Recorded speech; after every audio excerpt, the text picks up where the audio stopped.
Il est nouveau et il nous retrouve d'ailleurs sur la chaîne de DBS matin. Le débat, il s'appelle Simo. Il déteste qu'on dise Robert parce qu'il n'est pas français. Il est Simo l'Africain, Simo l'homme de l'Ouest, le gars de l'Ouest, le gars du Cameroun de l'Afrique. Bonjour et bienvenue à vous. Merci Ngos de m'avoir invité ici. Encore une fois, félicitations pour ce grand travail que vous faites pour l'Afrique. Je voudrais profiter pour dire bonjour à tous les compagnons qui sont là. Bonjour à tous les techniciens. Bonjour à toute l'Afrique qui nous regarde et au monde entier. Et dire encore une fois félicitations parce que on est déjà sur la voie de la réussite. Parce que quand on voit ce qui se passe dans le monde, ça veut dire que le monde est en train de changer. Oui. Le monde noir a compris qu'il faut se mettre ensemble pour défendre ses intérêts. Il n'est plus question d'appartenir à une chapelle religieuse ou quoi que ce soit pour défendre la peau noire. Il est question de défendre notre peau au-delà de toutes les idéologies. Parce que c'est très grave ce qu'on voit dans le monde aujourd'hui. On l'a vu en Asie, on le voit aux États-Unis, on l'a vu en Amérique, en Europe, partout. Il faut qu'un terme soit mis à ces histoires-là. Parce qu'on n'est pas un objet de diversion pour les autres. Il faut que ça s'arrête. C'est vrai que l'homme noir n'est pas violent, mais ils vont nous amener à devenir violents. Justement, vous avez totalement et entièrement raison. Bienvenue en tout cas dans cette grande matinale que, il faut le dire, le président Badaka il appelle le festin intellectuel. Bonjour président et bienvenue à vous. Bonjour mon cher ami Jocelyn. Évidemment, nous assumons notre qualificatif. Bon, c'est un festin intellectuel d'ailleurs. Les échos qui vous parviennent à vous-même au regard de l'impact que votre émission prend au jour le jour attestent de la justesse de notre qualificatif. Oui. Donc je n'ai pas honte de l'avoir qualifié, cela de festin matinal. Oui. Permettez-moi de saluer mon ami, mon frère, mon grand frère Simo. C'est un compagnon de lutte. Je suis toujours très content de me retrouver avec lui sur le plateau. Je te laisserai le soin de présenter les deux autres panélistes qui sont aussi des personnes qui me sont très chères. Mais comme je respecte la fonction, je ne veux pas me permettre de les citer. Pour aller dans le même sens que mon ami Simo. Ouais, il faut bien le préciser. Il faut que les gens comprennent bien ce qui s'est passé dans le monde. Ce qui se passe aux États-Unis, ce n'est pas une affaire. Et tout à l'heure, j'étais très content que tu n'aies pas circonscrit ça, n'est-ce pas, à l'aspect factuel. Oui, justement. C'est-à-dire justement du fait que, de l'acte ignoble et immonde, n'est-ce pas, qui a été causé par ce policier, ce flic, mais qui s'inscrit dans une vieille tradition aux États-Unis. Les États-Unis se sont nés sous la base du racisme. Il faut que les gens comprennent. Les États-Unis, la fondation de l'État américain, au-delà de tout ce qu'on raconte là, de pèlerins, tout ça, et machin, de Mayflower, tout ça, cette légende qui est fabriquée, les États-Unis sont nés sur le racisme. Donc c'est structurel à la nation américaine.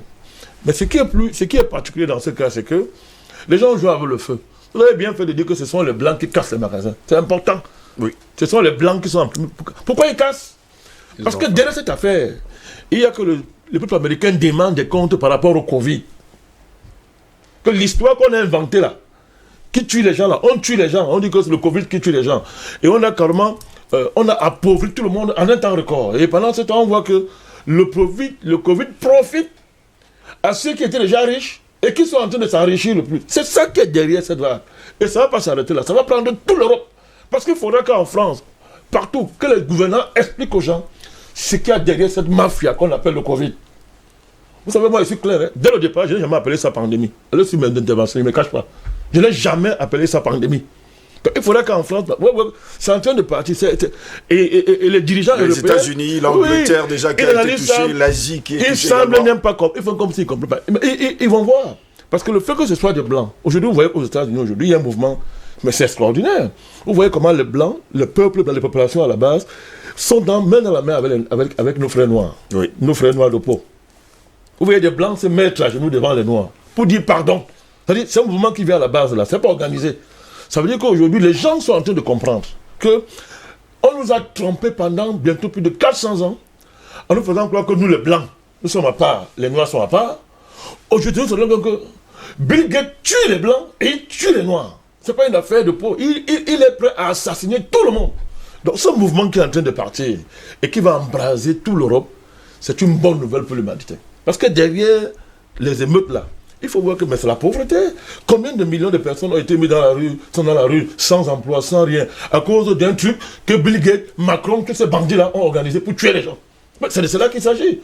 Donc, il ne faut pas qu'on limite ça seulement à un truc spontané. Il y a eu ce salopard, ce policier salopard, cet idiot qui a tué, n'est-ce pas, un être humain, un être humain noir, parce qu'il y a un problème noir aux États-Unis, il ne faut pas le nier, comme il y a un problème noir dans ce monde. Mais au-delà de ça, il faut voir ce mouvement tectonique qui est en bas, où on voit ce dépassement de la barrière raciale, qui est à la fondation des États-Unis, et que les élites américaines ont toujours manipulé pour maintenir leur pouvoir. Ce mouvement, il est nouveau. J'ai beaucoup aimé tout à l'heure quand vous avez rappelé que rien que l'année dernière, on a près de 3217 personnes de Noirs tuées par la police. Non, je veux que les gens écoutent ça dans le monde entier. Bon, vous avez entendu une ONG parler de droits de l'homme aux États-Unis. N'est-ce pas malgré ça, on continue à présenter l'Amérique comme étant la plus grande nation de droits de l'homme. Le président américain même le toupet de donner les leçons au Cameroun en matière de droits de l'homme. Rien que l'année passée, ils ont tué près de 4000 Noirs. 4000 Noirs. L'ONU a dit quoi? Rien. La commission des droits de l'homme, dirigée par ces salopards-là, ils ont dit quoi? Vous avez entendu où parler des droits de l'homme? Il faut qu'on comprenne dans quel monde on se trouve et que directement là on tourne le dos à ce vieux monde-là et qu'on se mette en ligne de combat pour le nouveau monde. Albert Amatola ici, bonjour et bienvenue à vous. Bonjour Steve, je salue mes copanélistes, mes aînés, avec qui j'ai l'honneur de partager ce festin intellectuel pour prêter, n'est-ce pas, le terme qui est cher à mon aîné André Mbandakani. C'est un plaisir pour moi de me retrouver dans le cadre de cette tribune. Mon coup de gueule de ce matin, ça va relativement dans le même sens que les précédents intervenants. Notamment, ce matin, j'ai écouté l'actualité internationale et j'ai été halluciné. J'ai carrément sursauté en entendant quelque chose. Après la garde nationale, Trump menace de déployer l'armée américaine. Pas au Moyen-Orient, ni au Orient, ni en Afrique, mais sur le territoire américain. J'ai dit waouh! Pour mater quoi? Pour mater les manifestants contre les violences policières. Après la garde nationale, il faut préciser. Le racisme. J'ai dit waouh! Alors je me suis posé une question. J'allais dire deux questions. C'est-à-dire après les condamnations de l'Union africaine pour une fois et de celles de l'Iran et bien évidemment de la Chine, celle de la Chine, j'attends d'entendre les condamnations des autres, notamment de l'ONU. Tout à l'heure, André Mbandakani l'a souligné. J'entends d'entendre les condamnations de Human Rights Watch, International, du REDAC, d'Amnesty International et toutes les organisations de défense des droits de l'homme de la même veine. Surtout pour un pays qui distribue la démocratie à travers le monde et surtout qui défend surtout les droits de l'homme. Alors là, je me suis dit ça. Le beau. Absolument. C'est vraiment très beau. Ça, c'est l'Amérique. Ça, c'est intéressant. Le pays de la liberté. Ah oui. Avec la grande dame. Avec une flamme entre les mains. Donc, j'ai halluciné. Ça se passe en Amérique. Oh là là. Bon, en tout cas, c'est intéressant de savoir. Merci en tout cas. J'espère que vous allez bien après quelques jours un peu. Relativement, vous savez, on ne vient pas à bout de l'adversité dans l'inaction. C'est dans l'action qu'on vient à bout de l'adversité. Merci en tout cas d'être là ce matin. Une seconde avant que vous ne passiez la parole Allez-y, c'est votre plateau. Vous me permettez? Une seconde. Je voudrais permettre par rapport aussi à la sortie de l'ambassade de France. Vous êtes au courant de leur communiqué, non? Oui. Année blanche dans les écoles françaises. Alors, ça passe comme ça. On fait comme si on ne le voit pas. Mais c'est une provocation contre le Cameroun. C'est une provocation. Quand vous lisez le communiqué, l'ambassadeur de France justifie l'année blanche par le fait qu'il y a une montée extraordinaire du Covid au Cameroun. Et que dans ce cas, vraiment, ouvrir les écoles françaises, c'est exposer la vie des gens. Alors, l'ambassadeur qui parle là, son pays est en train de forcer. Il a pratiquement obligé les pays africains à ouvrir leur espace aérien. À qui? À Air France. Donc, dans Air France, là, ce sont les pigeons qui sont dedans. Air France, ça prend les pigeons. Est-ce que les gens qui sont dans Air France, là, est-ce qu'on peut les contaminer ou pas? Ce pays oublie qu'il est en grande partie en première ligne parmi les contaminateurs du Cameroun. Et la France. Nous avons fait une sortie de Facebook. Nous avons demandé au gouvernement camerounais qu'il y ait une enquête sur les 2 vols d'Air France qui ont atterri, un à Yaoundé, un à Douala, et qui pour l'essentiel sont en grande partie, moi je le dis, responsables du... Il dit, parlons comme ça, ils ont apporté le Covid au Cameroun. C'est les 2 vols là. Le gouverneur du littoral a failli laisser sa vie. Ils ont fait comme s'ils n'entendent pas. Alors quand l'ambassadeur de France fait ça, le gouverneur de Yaoundé ne dit rien. Ils font comme s'ils ne voient pas, ils n'entendent pas. C'est une provocation extraordinaire. Donc, une fois de plus, moi, je dénonce le comportement de la France à travers son ambassadeur. C'est une honte. Et on ne fait pas ça à un pays ami. Ah bon. Si un jour on a été amis. Si on est même amis. Non, parce que le gouvernement camerounais nous apprend qu'on est amis de la France. Alors moi, il demande donc, c'est ça le comportement d'un ami? Alors nous parlons en France, il y a combien de morts par jour du Covid? Alors jusqu'à maintenant en France, on est encore à 200, 100 morts, 200 même parfois par jour. Par jour. Mais ce pays-là décide de forcer l'ouverture de l'espace aérien avec les pays africains en général et le Cameroun. Mais quand il s'agit de la rentrée scolaire, parce que ça permet à la France de continuer sa dynamique de déstabilisation du Cameroun, l'ambassadeur fait un grand communiqué et dit que non, vraiment, nous, c'est l'année blanche ici, vraiment, nous ne voulons pas prendre le risque d'exposer nos enfants à la contamination. Et ils se trompent. Toutes leurs prévisions sur l'Afrique en matière de Covid, non seulement ont déjà échoué, vont échouer davantage. C'est plus tard qu'ils comprendront pourquoi. Je vais me tourner vers Christelle Fanga, bonjour, bienvenue à vous. Bonjour Steve Ngoz, merci de m'avoir invité. Je dis bonjour déjà à tes panélistes qui ont commencé. Toutes mes excuses pour ce petit... Vous n'êtes pas en retard, ne vous inquiétez pas. D'accord. On n'est jamais en retard au repas en Afrique. Ah, n'est-ce pas? Il y a tout le reste. Il y a tous les restes, cousin. Ne vous inquiétez pas. Il y a en Afrique, à une certaine époque, je vais vous rappeler, parce que vous le savez déjà, c'était une grande assiette et les cuillères, on ne disait jamais à personne, viens manger. D'ailleurs, chez les manteaux, on ne demande pas de venir manger. Ben, je crois même que le système de la cuillère n'est pas notre système pas culturel. Pas du tout. Parfois, on mettait ça à côté. On nous a amené un système qui n'est pas le nôtre. On mangeait avec la main. On mangeait avec les mains et c'était très appétissant. Très, très appétissant d'ailleurs. C'était très beau de manger et de partager entre frères. Et puisque vous êtes là, nous allons partager justement ce festin entre frères. Laurent Gbagbo, bientôt retour en Côte d'Ivoire, c'est notre grande interrogation de ce matin. L'ancien président ivoirien et son ministre Charles Blé Goudé peuvent désormais se déplacer sous certaines conditions. Rappelons que les deux hommes ont été acquittés depuis le 15 janvier 2019. Ces derniers tendent désormais la main au pouvoir d'Abidjan, maintenant qu'ils ont été autorisés à se déplacer sur décision de la Cour pénale internationale du 28 mai dernier. Et bien sûr, le parti au pouvoir considère cependant la décision de la Cour pénale internationale encore trop peu claire. Ce sont leurs termes, il faut le préciser, je les retiens. Face à la presse donc et de nombreux militants qui ont violé les mesures barrières de lutte contre le coronavirus, Assoa Adou, le secrétaire général du Front populaire ivoirien, il faut le dire, proche de Laurent Gbagbo, a donné la position officielle de son parti par rapport à la décision de la CPI de lever certaines mesures de restriction contre l'ancien président ivoirien et son ministre. Pour Assoa Adou, je cite, il est temps de se réconcilier et il lance un appel au pouvoir d'Abidjan. De son côté, Joël Nguessan, ancien porte-parole du parti au pouvoir et vice-président de cette formation politique, trouve cette décision de la Cour pénale internationale ambiguë. Je retiens également ces mots-là. Il recommande à cette juridiction internationale de bien clarifier les choses.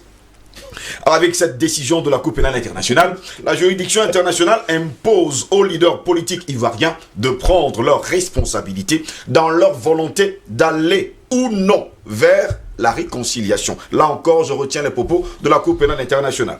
Pour mémoire, Laurent Gbagbo et Charles Blé Goudé ont été condamnés en Côte d'Ivoire par contumace à 20 ans de prison. À présent, tous les regards sont tournés vers Alassane Dramane Ouattara, président de la Côte d'Ivoire, pour savoir quelle sera sa réaction. Et lui, jusqu'à preuve de contraire, il n'a absolument rien dit. Messieurs, il faut préciser également que dans cette histoire de Blé Goudé et surtout de Laurent Gbagbo, qui est aujourd'hui âgé de 74 ans, réside à Bruxelles en Belgique. Blé Goudé, lui, est âgé de 48 ans. Ils ne pourront se rendre que dans l'un des 123 pays membres qui ont signé le traité de Rome, parmi lesquels, eh bien, la Côte d'Ivoire. Précisons par ailleurs que 123 pays, il faut le dire, dans le monde, sur 193, ont signé le traité de Rome, mais parmi eux, il y a 32 pays, dont la Russie et les États-Unis, qui ont signé justement ce traité de Rome, mais ne l'ont pas ratifié. Donc, précision faite, jusqu'à preuve de contraire, Laurent Gbagbo et Charles Blé Goudé peuvent aller dans les 123 pays à une autre condition, c'est que ces pays-là acceptent de les recevoir. André Bandakani, votre réaction? Non, je pense que, premièrement, il faut constater simplement que la Cour de sorcellerie internationale, que j'ai toujours qualifié de la Cour des criminels, pour moi c'est un tribunal satanique, impérialiste. Je pense qu'il n'y a plus d'effort pour démontrer ça. Ce qui s'est passé depuis 10 ans, n'est-ce pas, dans cette Cour, a achevé de convaincre ses partisans les plus têtus.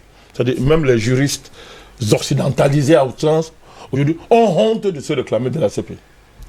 Donc, il est évident que, grâce au combat que nous avons mené, n'ayez pas honte de le dire, M. Ngoz. Non, Parce qu'il y a 10 ans, quand on a commencé ce combat, tout le monde était contre nous. Tout le monde était contre nous, ça il faut le dire. Tout à l'heure, M. Simo va prendre la parole.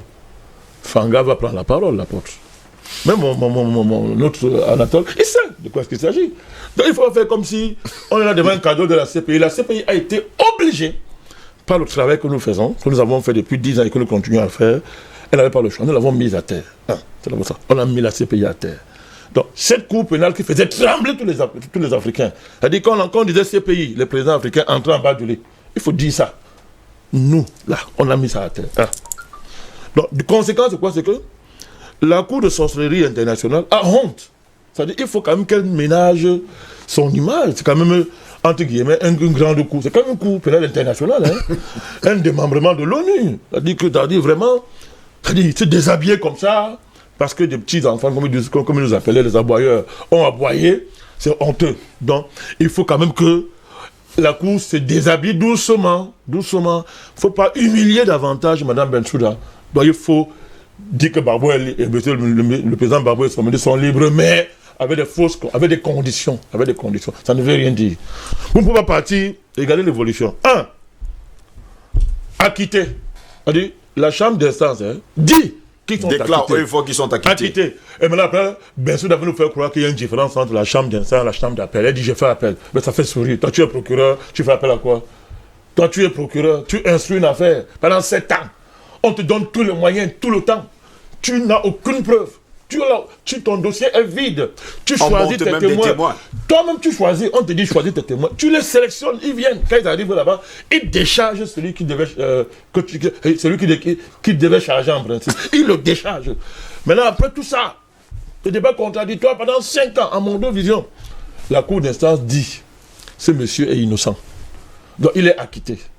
Tu fais appel devant la cour dont toi tu es procureur, il faut bien comprendre ça, elle est procureure, toi tu fais appel, et deuxièmement, après vous dites non, tu as quitté, mais il est interdit de sortir en dehors, tu ne peux pas bouger de la haie, vous tournez là, si vous tentez de sortir de là, vous allez voir. 2, il vous est interdit de parler politique, si vous voulez votre bec pour parler politique, vous allez voir, il vous est interdit, vous connaissez tout ce qui était assorti là, tout ça. Ils n'ont demandé l'avis d'aucun Africain. C'est eux-mêmes qui s'asseyent, la CPI là. Ils font tout ça. Et que moi après, vous venez dire que non, bon, à partir de maintenant, non seulement vous êtes acquittés, mais allez partout où vous voulez. Allez partout où vous voulez, mais pourvu que le pays où vous voulez vous y rendre, vous donne son accord. Bon, ben ça veut dire quoi? Donc quand vous voyez tout ça, quel est le fouet invisible qui est derrière Bensouda et sa CPI pour qu'il fasse tout ce chamering que tout le monde est en train de voir? Non, c'est la défaite totale, c'est l'écroulement total. Gbagbo et Blé Goudé sont libres, point. Donc tout ce qui fabrique la 130 personnes, tôt ou tard là, ils vont aboutir à dire ouvertement ce qu'ils ne veulent pas dire depuis bientôt 10 ans que non, en fait, nous sommes des criminels. Cette fois-ci, le coup n'a pas réussi seulement. Ça n'a pas échoué. Et le monde entier, on nous a attrapés en flagrant délit de vol. Mais comme on est quand même la CPI, comprenez quand même que bon, quand même c'est déshabillé, nous sommes des grands voleurs. Vous savez, quand un petit voleur vole au carton, on l'attrape, on le tue. Mais si vous attrapez un président qui vole, vous commencez à dire que non, c'est quand même le président.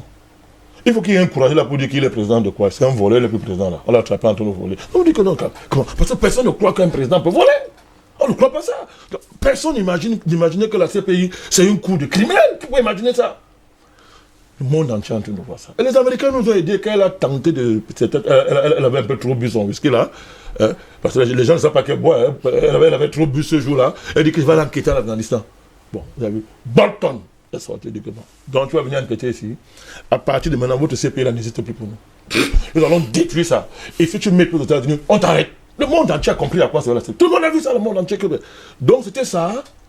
Donc l'affaire a été créée spécialement pour les présidents africains et que c'est une cour qui est là pour effrayer les présidents, les obliger de signer les contrats rapidement aux Occidentaux. Tout ça. Dès que tu es un peu têtu là, on te menace. Les gens ont compris ça. Donc bien sûr, dans ce cas, elle est nue. Le roi est nu. Donc, de manière fondamentale, aujourd'hui, la CPI nous dit maintenant qu'elle veut réconcilier les Ivoiriens. Mais Jocelyn, entre guillemets en tout cas. Tu te rends compte? Mais est-ce que vous vous rendez compte le culot de ces gens? Quand elle attrapait le président Gbagbo pour le déporter, elle savait que ça allait causer une crise profonde en Côte d'Ivoire. Aujourd'hui, bien sûr, elle a dit non, bon, maintenant, c'est un geste pour vous aider à vous réconcilier. Donc, finalement, de manière ouverte, la CPI dit aux Africains, je ne suis pas un tribunal juridique, je suis une cour politique. Puisque le rôle d'une juridiction, ce n'est pas de faire ça. Une juridiction dit le droit. Écoutez bien, une juridiction a pour fonction de dire le droit, pas de donner les conseils politiques. Le rôle d'une cour, c'est pas de dire que bon, je conseille les hommes politiques, c'est de dire le droit. Dans l'affaire, si là, ce monsieur est coupable, oui ou non. Voilà ce qu'on attend d'une cour pénale. Pas de dire que, ok, bon, ils sont libres parce que je veux que vous vous réconciliez en Côte d'Ivoire. Et le monde entier, les gars. Et il y a des juristes qui vont vous dire que non, c'est une cour de droit international. On va vous dire qu'il y a le droit international. Voilà ce que Bensouda est en train de dire. Donc elle fait la politique. Elle fait la politique. Ce qui doutait encore, la preuve est là. Je termine maintenant en disant que, une fois de plus, on avait averti le président Ouattara que il ne faut jamais servir les Occidentaux. Quand tu as le pion de l'impérialisme, ça finit comme ça. Et le président Gbagbo et le ministre Blé Goudé avaient dit au président Ouattara que tu vas finir tes papiers hygiéniques, ta fin, ça sera papier hygiénique. Quand on va finir de t'utiliser, on va te jeter. Qu'est-ce qu'on est en train de voir là? Quand vous regardez la sortie du pouvoir ivoirien, c'est qu'ils sont trop embarrassés. En réalité, la CPI est en train de coincer M. Ouattara. À défaut de l'envoyer, d'ouvrir un procès contre son camp, mais on est en train de le coincer. Parce que maintenant, là, M. Ouattara est obligé, soit il fait la réconciliation, c'est-à-dire il gracie carrément le ministre Blé Goudé et le président Gbagbo, soit il est devant le monde entier comme étant le principal responsable de la crise ivoirienne. Voilà ce que la CPI est en train de faire. Elle s'est déchargée sur M. Ouattara. Comme d'habitude. Comme demain, ils vont se décharger sur Mme Bensouda elle-même. Vous allez voir ce qui va se passer à la Cour pénale. Non seulement on va la virer, mais on va lui faire porter tout le chapeau de saleté de la CPI. Parce qu'elle est noire, c'est une négresse. Elle avait oublié ça. Elle est une négresse. Elle avait oublié ça. Donc c'est quand même très grave. Donc à la fin, il ira bien qu'il le voilà le président Ouattara qui est pris à son propre jeu. Maintenant, ce ne sont pas les panafricanistes qui sont en train de le lâcher, ou bien de l'attaquer. Ce sont ses patrons. Je voudrais terminer en rappelant que Mme Bensouda est l'épouse de M. Bensouda. M. Bensouda, c'est qui? C'est un des plus proches collaborateurs du roi du Maroc. Il gagne les marchés de gré à gré en Côte d'Ivoire. Autrement dit, Madame la procureure de la CPI est juge et partie. C'est-à-dire on demande à une femme qui est bourreau à travers son mari de juger ses victimes. Voilà votre droit international. Albert Anatola ici, jusqu'à preuve de contraire, il faut le dire, la Côte d'Ivoire est signataire du traité de Rome et donc, comme la Cour pénale l'a fait savoir, leur vœu le plus cher, c'est maintenant de laisser libre cours aux Ivoiriens de se réconcilier ou non. Et cela passe peut-être avec l'arrivée de Laurent Koudou-Gbagbo sur le sol ivoirien. Écoutez, pour faire évocation de la problématique que nous évoquons ce matin, qui fait débat ce matin, il ne faut pas lire l'histoire de la catastrophe. Je préfère utiliser le terme de la catastrophe ivoirienne à la deuxième page, passer la deuxième page. Peut-être il faut rentrer un peu quelques années un peu plus tôt. Il vous souvient de la fameuse loi sur l'ivoirité. À l'époque, c'était M. Henri Konan Bédié qui était aux affaires et qui ne voulait pas entendre parler, n'est-ce pas, de l'arrivée de la naturalisation, j'allais dire, de M. Alassane Dramane Ouattara, oui. Il a fallu que M. Gbagbo arrive au pouvoir, justement, pour lui accorder le privilège. En tout cas, il a armé sans le savoir son bourreau, c'est lui qui deviendra plus tard son bourreau, en la personne de M. Alassane Dramane Ouattara. Il ne faut pas non plus passer en perte et profit les incidents de Bouaké, oui, où l'armée, j'allais dire l'aviation militaire française, avait bombardé les manifestants ivoiriens pour des raisons que tout le monde sait. Et cela est passé en perte et profit. La CPI, certainement, n'avait pas vu cela. Peut-être qu'elle n'était pas pilotée par la négresse des services. Il ne faut pas non plus passer en perte et profit. Ça, c'est important. Ces éléments historiques, il faut les évoquer. Tout à l'heure, vous comprenez pourquoi. Il ne faut pas non plus faire passer en perte et profit le scandale de l'embargo sur les médicaments. Oui. Il s'agit d'une décision qui a tué des milliers d'Ivoiriens. Des Ivoiriens, il faut le préciser. Ça, c'est important. Il ne faut donc pas que cela passe en perte de profit. Et je voudrais également vous indiquer que dans un procès sérieux, qui a pour fondement les éléments de droit et non les fondements politiques, M. Charles Blé Goudé et M. Laurent Gbagbo ne devraient pas être les seuls à se retrouver devant la Cour pénale internationale. C'est d'autant que, et là nous sommes en 2011, l'armée française est allée bombarder et extirper un président d'un État prétendument souverain dans sa résidence de fonction. Ça, il faut le préciser. Et avec la bannière, j'allais dire, avec l'onction de l'ONU, pas seulement de l'ONU, d'un pays africain qui, en ce moment-là, était membre, assurait les fonctions de membre de sécurité. Il s'agit de l'Afrique du Sud. Donc, ça, c'est important de faire ce rappel historique des événements. Je pense que, comme j'ai indiqué tantôt, si nous sommes dans un procès de droit, pour faire valoir des arguments de droit, il y a d'autres protagonistes qui devraient faire partie de la charrette de la CPI, notamment M. Sarkozy. Entre autres, puis c'était lui le commandant en chef de cette expédition militaire. Oui. Et il y a également, bien évidemment, M. Ouattara, parce que dans le principe du crime, il y a une question fondamentale qu'on pose souvent: à qui profite le crime? À qui pouvait profiter donc le bombardement de la présidence, et j'allais dire la résidence de fonction de M.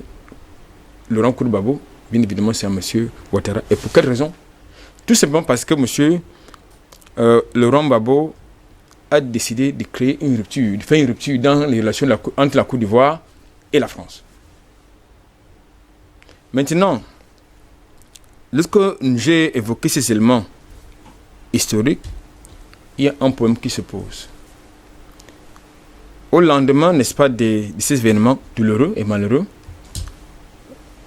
les plus proches collaborateurs du président Gbagbo, alors ministres, c'est-à-dire membres du gouvernement, ont été exécutés. Parce que proche de Laurent Gbagbo, ça il faut le dire, vous avez entendu parler des escadrons de la mort en Côte d'Ivoire, qui étaient conduits, je crois, par un certain capitaine, je crois que c'était Ouattao. Donc je pense que ces éléments-là, ça devrait également intéresser la CPI, que non, ça n'a pas été le cas. Les deux protagonistes qui ont intéressé la CPI, ce sont M. Gbagbo et M. Charles Blé Goudé. Donc je pense qu'aujourd'hui, en son temps, dans d'autres plateaux, nous parlions d'un procès politique. Il y en a qui ont estimé que on était dans la planète Mars et qu'il fallait qu'on revienne sur Terre. Il s'agit bel et bien d'un procès dont les éléments juridiques proposés sur les faits, n'est-ce pas, de guerre contre l'humanité, de crimes contre l'humanité, de crimes contre l'humanité et tout ce que vous voulez. Crimes de guerre et crimes contre l'humanité, tant pour eux.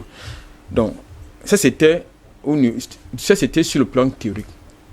Mais dans le déroulé de ce procès, nous avons malheureusement constaté, avec beaucoup, n'est-ce pas, de surprise, j'allais dire de désolation, qu'il s'agissait en fait d'un procès politique. Parce que tous les protagonistes n'étaient pas devant la Cour pénale internationale.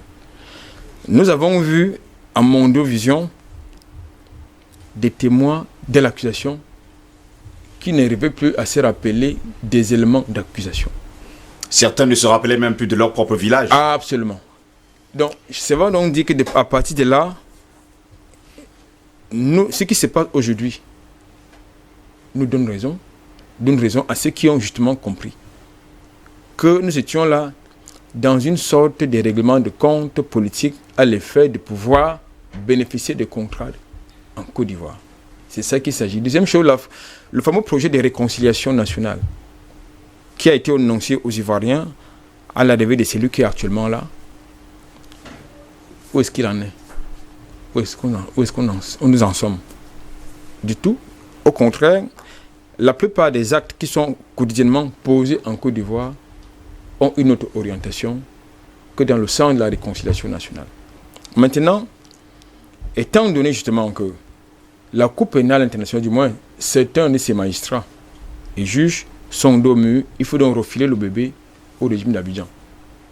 Et c'est également de ça qu'il s'agit. Mais ça aussi, ça ne devrait pas passer en perte de profit. Parce que ce que je trouve quand même scandaleux, c'est une parenthèse, dans cette affaire, c'est le silence, le curieux silence de l'Union africaine. Parce que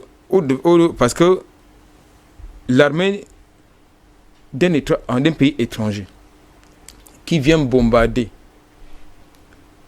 qui vient déverser les bombes dans un pays africain, prétendument, comme on dirait tantôt, souverain, et que l'Union africaine ne touche pas du tout, il y a un gros problème.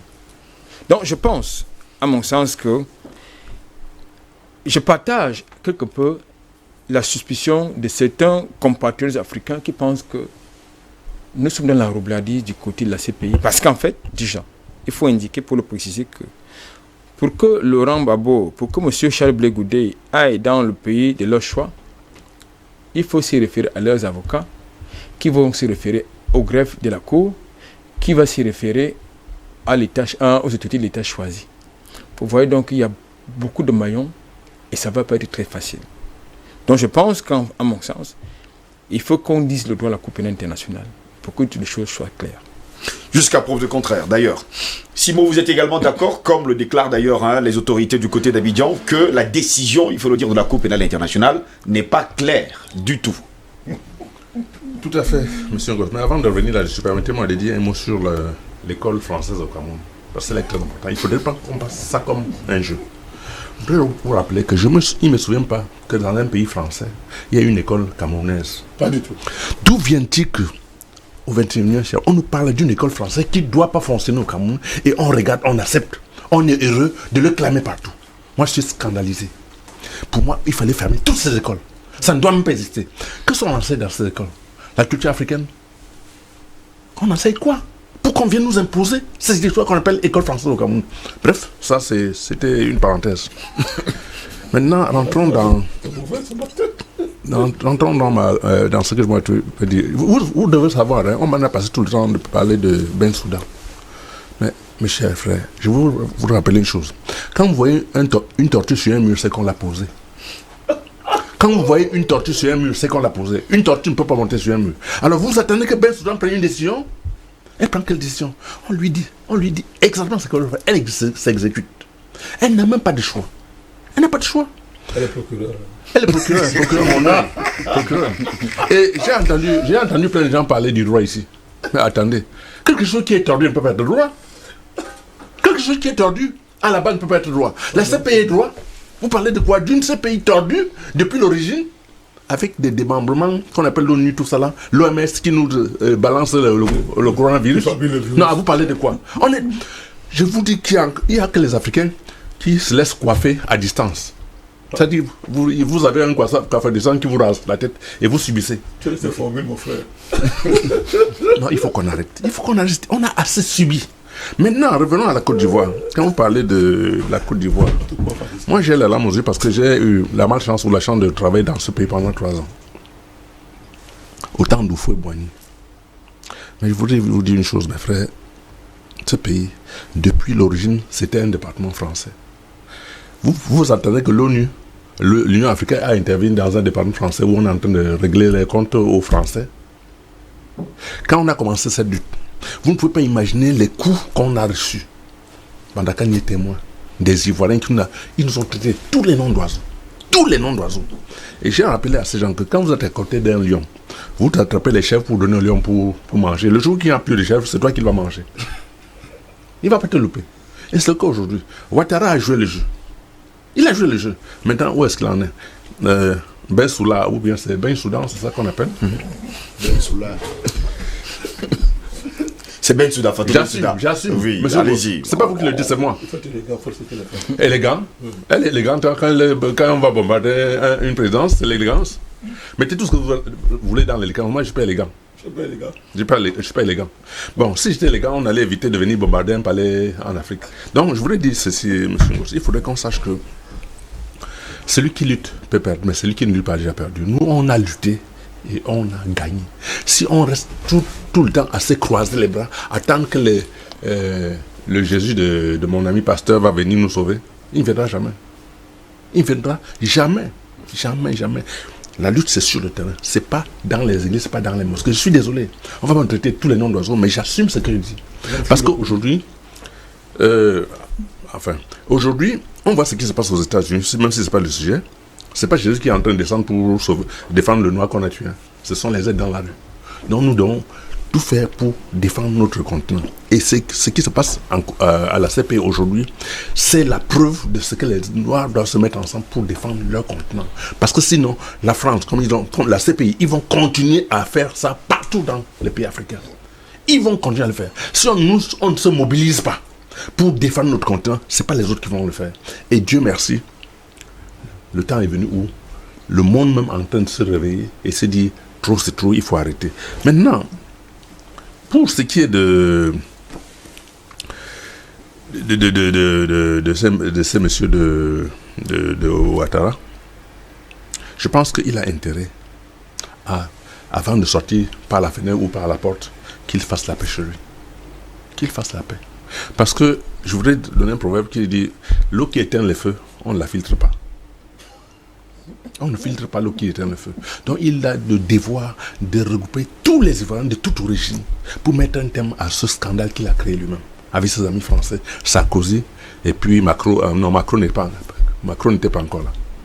Mais c'est toute cette racaille qui a foutu le bordel au Cameroun. Et je voudrais rappeler ici que la Côte d'Ivoire, c'est la vitrine de l'Afrique. Parce que quand on commence par le ça peut se terminer au Cameroun, ça peut au Togo, partout. Donc il faut mettre un thème à ce combat que les gens ont mis en place pour détruire l'Afrique. Sinon on ne le fait pas aujourd'hui. Si on ne donne pas l'information, comme on est en train de faire ce plateau. Donc il serait bien pour lui d'accueillir Laurent Koudou-Barbocha Blé-Goudé sur le sol ivoirien. Il n'a pas de choix. Il n'a pas de choix. Il doit tout faire pour lever ce banditisme qu'il a mis en place, ce facieux de condamner Gbagbo pour 20 ans et Blé-Goudé. Il doit lever cette histoire et les accueillir royalement en Côte d'Ivoire. Sinon, il va sortir par la fenêtre. Parce que c'est pas compliqué. Les actes qu'il a posés vont le suivre partout où il sera. Et bon, je ne crois pas que ce soit en France qui va se réfugier. Parce que quand on prend le cas de Bemba, par exemple, qui était à la CPI, pourquoi Bemba, quand on l'a libéré, on ne lui a pas fait de restriction? Il y a 2 CPI. Moi, je voudrais comprendre, qu'on m'explique comment on a libéré Bemba. Il y a 2 chambres là. Ah, 2 chambres. Mais moi, je préfère qu'on me donne une 3e chambre. Mais je voulais dire qu'on a vu l'injustice de cette histoire-là. Bemba libéré, il est rentré tranquillement, il fait ses affaires tranquilles. Mais Gbagbo et Blé-Goudé, non. Comme le mari de Ben Soudan était un partenaire de la Côte d'Ivoire, on va faire comment pour s'il rentre? Il ne va pas de les marcher. Donc il faut tout faire. Bemba a été libéré après avoir été déclaré coupable. Mais bien sûr. Mais il a été libéré quand même. Mais je voulais seulement attirer l'attention des gens, des Africains en particulier, sur le caractère vraiment discriminatoire de cette CPI qu'on prétend qu'elle est là pour juger les gens. Elle n'est pas là pour juger. C'est une chambre des politiciens qui sont là pour faire embrigader tous les pays africains qui osent lever la tête contre leurs intérêts. C'est ça qu'il s'agit. Il ne faut pas qu'on l'oublie. On ne va pas l'oublier en tout cas, M. Simon. Merci en tout cas d'être là ce matin. André Kissel-Fanga, vous êtes également d'accord que jusqu'à preuve de contraire, la Cour pénale internationale, comme le disait Albert Anatola ici, a refilé le bébé à Alassane Dramane Ouattara qui a pour devoir aujourd'hui de prendre une décision? Ben, chez nous en Afrique, on dit quand tu craches en l'air, les craches finissent toujours par tomber sur ton visage. Je crois que c'est ce qui est en train de se passer aujourd'hui avec le président Alassane Dramane Ouattara. Et quand tu dînes avec le diable, il faut toujours dîner avec une longue cuillère parce qu'après avoir mangé le morceau de viande qui est dans le plat, il va manger ton bras. Et c'est ce qui est en train d'arriver aujourd'hui avec M. Alassane Dramane Ouattara. Et il n'y a jamais de crime parfait. Ça, il faut se le dire clairement, il n'y a jamais de crime parfait. Parce que vous voyez aujourd'hui, les gens, la CPI et tous ses amis ont voulu faire croire que non, le président Laurent Koudou-Barbocha était le seul responsable avec le ministre de la crise ivoirienne. Et plus grave aujourd'hui, celui qui était le bras armé de M. Alassane Dramane Ouattara, qui s'appelle Guillaume Kimbafori Soro Guillaume, lui-même est en difficulté aujourd'hui. Et c'est sur lui maintenant qu'on est en train de vouloir tout déposer, en disant que c'est M. Guillaume Soro qui était le chef de la rébellion. Et moi, je voudrais poser une question, et comme j'aime toujours l'habitude de poser des questions, M. Alassane Dramane Ouattara, lors des émeutes dans l'armée en Côte d'Ivoire, ou bien un débrayement au niveau de l'armée en Côte d'Ivoire, il a payé 8400 militaires sortis de la rébellion, à qui il a payé 12 millions chacun. avec une maison. C'est pas fini, hein? C'était pas 12 millions seulement. Mais je dis première étape. Quand il y a eu le premier débrayement. Il était prévu normalement que chaque militaire reçoive la somme de 24 millions avec une villa, il faut bien préciser. Jusqu'à preuve de compter, n'a que donné 12 millions par la maison. Exactement. Donc vous comprenez qu'aujourd'hui, quelqu'un qui dit qu'il ne se reconnaît pas dans la rébellion, mais paye quand même 8400 soldats sortis de la rébellion, chacun 12 millions. Donc vous comprenez que c'est être malhonnête. Et les gars sont allés dans les boîtes de nuit, hein, le lendemain quand bien sûr. l'histoire a eu lieu. Donc ne vous inquiétez pas. Vous comprenez que si la CPI vraiment était une cour de justice, il devait se poser la question, mais d'où vient tout cet argent premièrement? Parce que M. Guimbafourou Soro Guillaume a organisé la casse des banques en Côte d'Ivoire pour se faire ce trésor de guerre aujourd'hui qu'il se balade partout dans le monde avec. Donc vous comprenez qu'en réalité, c'est une compilation. Heureusement, la France aussi est en train de sucer cet argent petit à petit parce qu'on va l'attribuer quelques cabinets d'avocats, quelques cabinets d'experts, quelques cabinets pour sucer tout cela parce qu'actuellement, il est en France. Donc, il est nulle part. Il est persona non grata actuellement en Côte d'Ivoire. Donc, vous voyez comment le retour de la manivelle commence. Aujourd'hui, nous sommes dans une situation ou bien dans une très grande victoire. Mais M. Laurent Koudou Bagbo et le ministre Charles Blé Goudé vont rentrer en Côte d'Ivoire. Que la CPI soit d'accord, que le Ouattara ne soit pas d'accord, que Ahmed Bakayoko, malgré qu'il a déjà prévu ses bandes armées, que bon, quand ça sera la catastrophe, s'ils rentrent, mais ils seront agréablement surpris. Parce que le combat qui a été mené n'était pas seulement un combat politique, c'était même un combat divin, parce qu'il y a Dieu dedans, comme Ivoirien dit souvent. Il y a Dieu dans ce combat. Et nous n'avons pas combattu pour les beaux yeux des satanistes, non. Parce que toute cette compilation des gens sont des satanistes avérés. C'est des buveurs de sang avérés. Ça ne se discute avec personne. Donc aujourd'hui, nous avons déjà gagné un combat où les gens n'espéraient pas. Nous allons continuer jusqu'à ce que le président Laurent Koudou Bagbo rentre en Côte d'Ivoire et son ministre Charles Blé Goudé. Et pas pour venir croiser les mains, pour prendre ce qu'il a laissé en partant. Donc, vous comprenez. Ça ne va pas encore créer un autre imbroglio finalement. Mais écoutez, quand vous avez le soutien de Dieu et vous avez le soutien du peuple, vous allez faire comment? D'ailleurs, même on dit Vox Populis Vox Dei, c'est-à-dire la voix du peuple, la voix de Dieu. Donc aujourd'hui, vous ne pouvez pas empêcher ce que Dieu a prévu pour la Côte d'Ivoire. Je suis désolé un peu pour Monsieur Simo. Il a sa pensée, mais nous pensons aujourd'hui que le monde est régi par certaines lois. Les guerres commencent d'abord spirituellement avant d'être naturelles.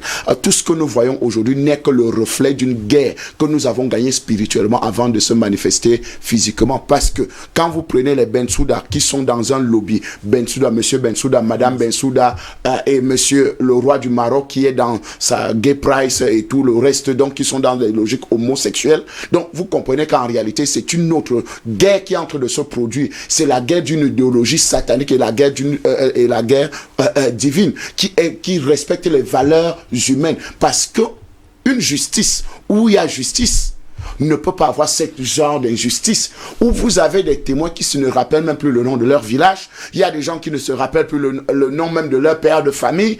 Vous comprenez un peu. Je vous rappelle qu'ils n'étaient pas ivoiriens. Ne vous inquiétez pas pour ça. Et deuxièmement, ils ont sorti des vidéos. Des vidéos où on prenait des gens, ou des massacres, soi-disant des populations, que le président Laurent Koudou Bagbo et le ministre Charles Blé Goudé, des exécutions des populations qu'on avait organisées. Malheureusement pour eux, les mêmes vidéos qu'ils ont fait, il y avait des vidéos d'autres caméras en arrière-plan, invisibles qu'on ne voyait pas. Ils ont pris des gens, ils ont versé au sol disant que c'est des morts occasionnés par le ministre Charles Blé Goudé et le président Laurent Koudou Bagbo. Ils ont versé un peu de microchrome sur ces gens et tout le reste. Donc, ils ont fini de faire leur scénario. Subitement, ces gens ont ressuscité. Heureusement qu'il y avait une caméra en arrière qui était en train de filmer justement, en fait, une double caméra qui se filmait le scénario. Finalement, ceux qui étaient morts il y a de cela quelques minutes sont ressuscités. On les filmait ressuscités. Donc on les filmait. Donc vous comprenez que le mensonge n'a pas de longues jambes. La CPI est entrée dans un mensonge complaisant. Et une chose, comme je prends toujours les Saintes Écritures en référence, Jean 8,44, ils ont pour père le mensonge. Ils sont menteurs dès le commencement. Ils ont pour travail de faire ils ont pour mission de faire leur travail, le travail de leur père. Et leur père est menteur dès le commencement. C'est pour ça qu'ils sont fils du diable. Vous comprenez pas, parce qu'ils mentent même en mondiovision. Ils mentent sur les choses qui sont palpables, qu'elles sont vraies. Donc vous comprenez qu'en réalité aujourd'hui, le procès en sorcellerie, le procès de sorcellerie, le procès qui n'avait rien à voir avec la justice, aujourd'hui la victoire est nôtre parce qu'on ne peut pas cacher la lumière du soleil.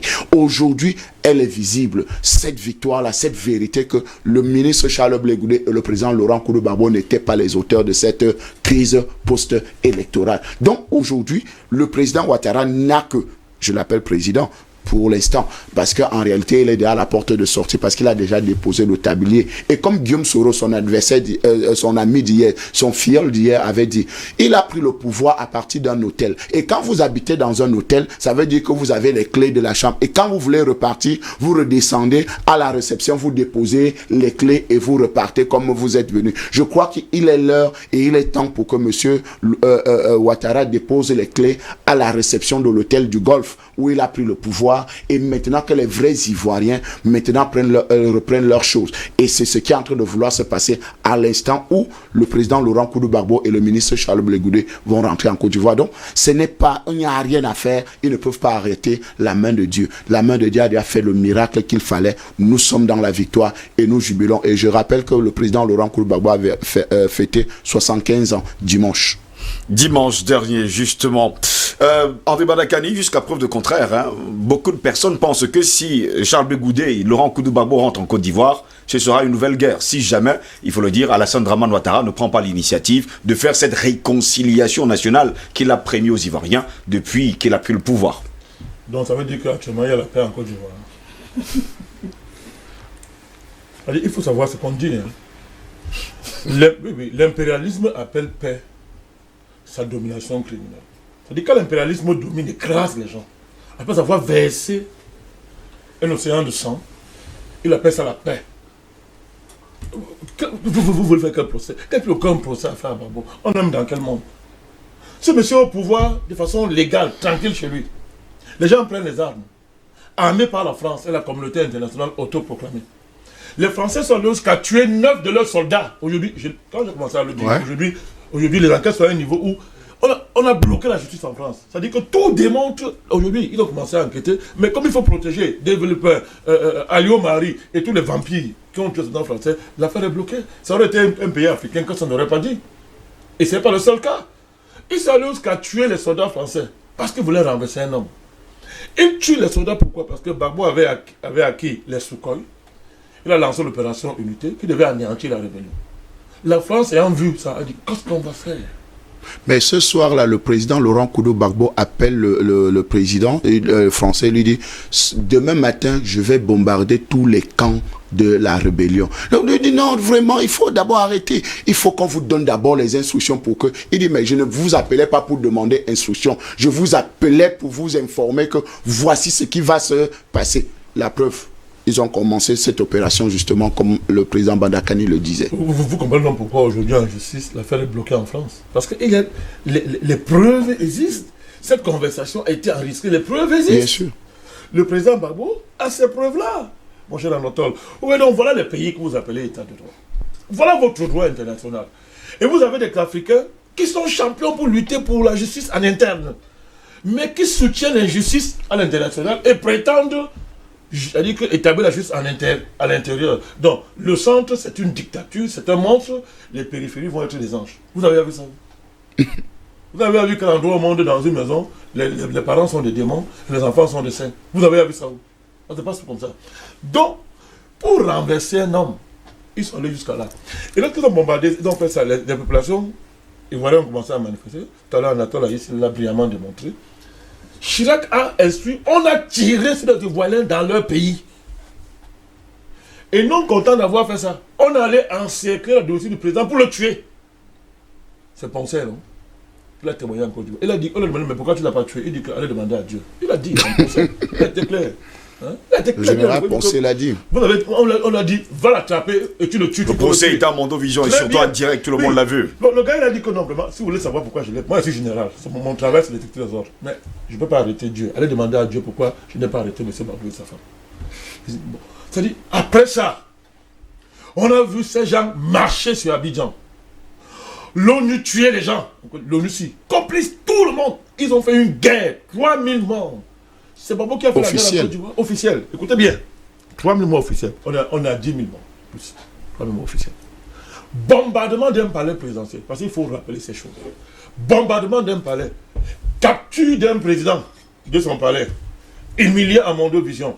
Je ne parle pas de son épouse. Nous sommes les Africains. Nous ne sommes pas les fous. Mais c'est Babo qui a fait ça. Bon, ok. C'est lui qui a fait, non? Ils ont dit que c'est lui. Il y a un cours pénal qui s'est assis. Avec des docteurs en droit et les professeurs en droit. Avec un procureur intergalactique. C'est-à-dire qu'il dépasse tous les procureurs que le monde a connus. Et ils nous ont dit, ok, nous venons d'attraper le veau. C'est lui qui a tué, donc voici, c'est lui. Il y a les preuves contre lui, c'est pour ça qu'on l'a déporté. On l'a déporté. Pendant ce temps, la France, à l'ONU, pendant qu'on bombardait la Côte d'Ivoire, c'est l'ambassadeur de France qui parlait à l'ONU au nom de la Côte d'Ivoire. Je pense qu'il faut rappeler ces choses-là. Il faut rappeler ça. Parce que nous disons que nous sommes les êtres humains. Alors il faut qu'on demande, il faut que Dieu... Dieu dit, mais donc il y a les êtres humains sur terre. Ils voient ça, ils ne disent rien. Et ils parlent de justice. Après avoir... Ils nous ont dit que c'est Babo qui a fait tout ça. Hein. Ils sont allés dans leur procès. Les mêmes gens ont dit que non, c'est pas lui. Et vous venez nous dire que si Babo rentre en Côte d'Ivoire, il y aura la guerre. Mais on est dans quel monde? On est dans quel monde? Bon, il va alors l'habiter au ciel. Jusqu'à preuve de contraire, il faut préciser que l'ancien président a tendu la main, il faut le dire, aux autorités d'Abidjan. Il ne faut pas demander aux gens. Moi, je vais vous choquer. Il y a des guerres justes. Parler de quoi? Quand nos frères ont pris les dents pour l'indépendance, ils avaient tort. Ils avaient tort. Il avait été un salaud. Alors, donc c'est un maquisard. Comment on l'appelle? Vous n'avez pas dit que Simo était un salaud. Simo a fait partie de cette guerre-là. Attendez. Parlez de quoi? Nous sommes tous des précis. Donc vous voulez nous faire croire que les Oumyobé et les Wandji avaient tort d'avoir lutté pour l'indépendance. On parle de quoi? Donc le président Gbagbo, le ministre Blegoudé doivent rentrer chez eux. Ils sont dans leurs droits. Et il ne faut pas demander à Gbagbo d'arrêter la politique. C'est vous qui avez envoyé en politique là-bas. Quand il commencé, c'est vous qui avez dit de commencer la politique. Pourquoi on avait dit que non, vraiment, pour la part en Côte d'Ivoire, il faut que le président Gbagbo et Ouattara, les Bédiers se retirent. C'est qu'elle a fait ça. Ils se retirent pourquoi? Ils se retirent pourquoi?